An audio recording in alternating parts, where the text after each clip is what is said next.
everything opened up here. And then we'll start the procedure. And for the record, in terms of a pain scale, if you can compare it to something, Probably more like a bee sting. The latest office innovation is a microchip implanted in the skin. This is the first American company to ever try this. So what are they tracking, and would you say yes if your boss asked you to do the same?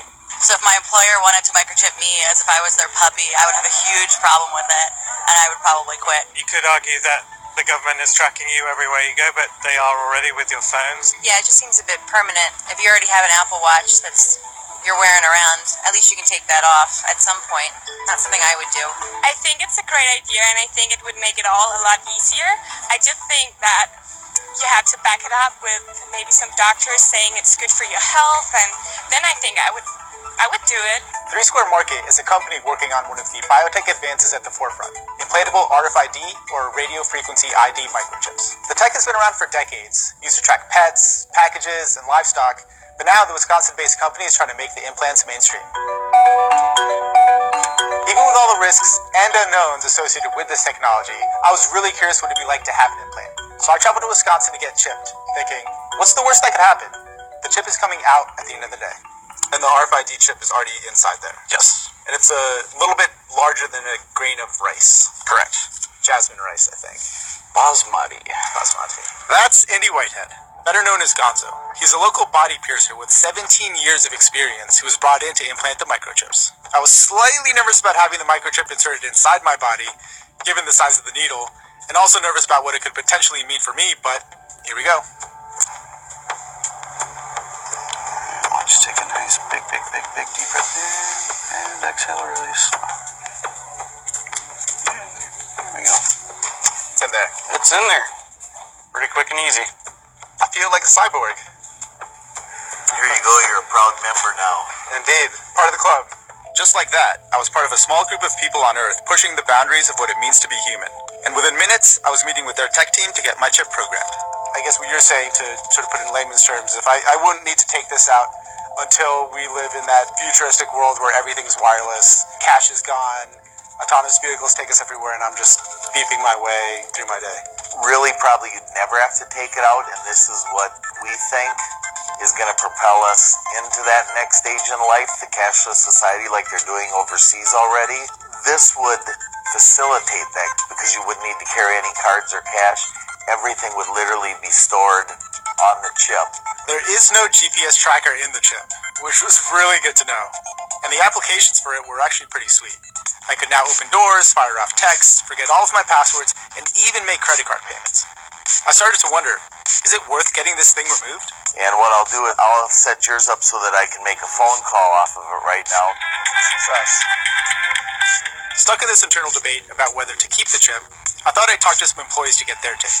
One who has the chip and another who opted out. You know, I wasn't opposed to it, but they had so many people that wanted the chip that I felt I would just wait for a few months and see how everybody reacted to it, if anybody got sick from it, if anybody got infections, you know, any of that stuff. And it's everybody that has gotten one has been just doing just fine on it. You got chipped on your very first day. I guess the number one question I have is why? Why did you feel you had to do it besides seeing everyone else? So I found out through social media that the company that I was moving from Colorado to come to Wisconsin to work was optionally microchipping their employees. It sounds really futuristic and bizarre. And at first I wasn't going to do it. And how much information did you have?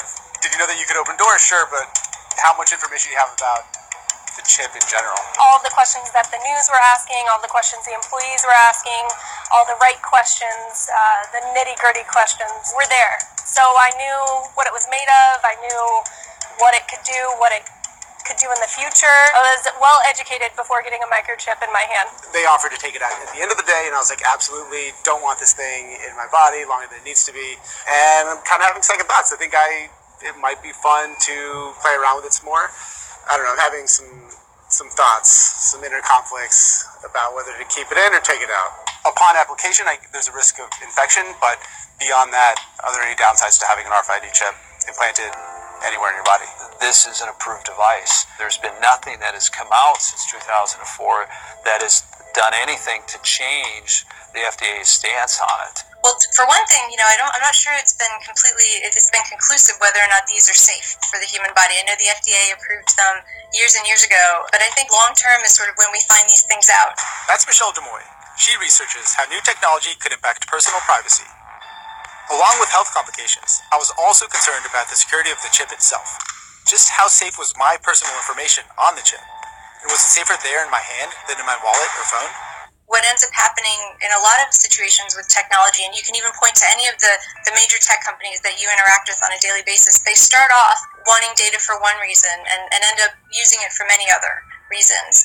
And so that switch of what your expectations are, is a little different when you are using a device or service where you ostensibly have an ability to walk away from it. And when you have something implanted in your body, of course, that removes that ability. 34 billion avenues exist for your information to travel down every single day. Everything you do, whether you're checking Facebook, checking out at the supermarket, driving your car, anything, your information's everywhere. Say I was sitting at a booth at a diner, because it doesn't have to be a line of sight read. It could go through a Band-Aid and potentially through a box or something thicker. Say someone was hoping to steal someone's identity, they're just scanning randomly in a restaurant. Could they pick up my information? Is anything unhackable? That's a stupid word. There's a reason why it's not in the dictionary. If you take the RFID chip that's now on every credit and debit card in this country and in the world, you have more problems with that, because the reality is this, the thing that's in your hand has a 256-bit encrypted password to get into it. It's significantly harder to try to take anything off of this than that card that's sitting in your wallet right now. Well, I think one thing that people forget is as technology gets more and more sophisticated and evolves, the technologies to break it also evolve and get more sophisticated. And for the moment, am I okay? I would say that you're okay. I would say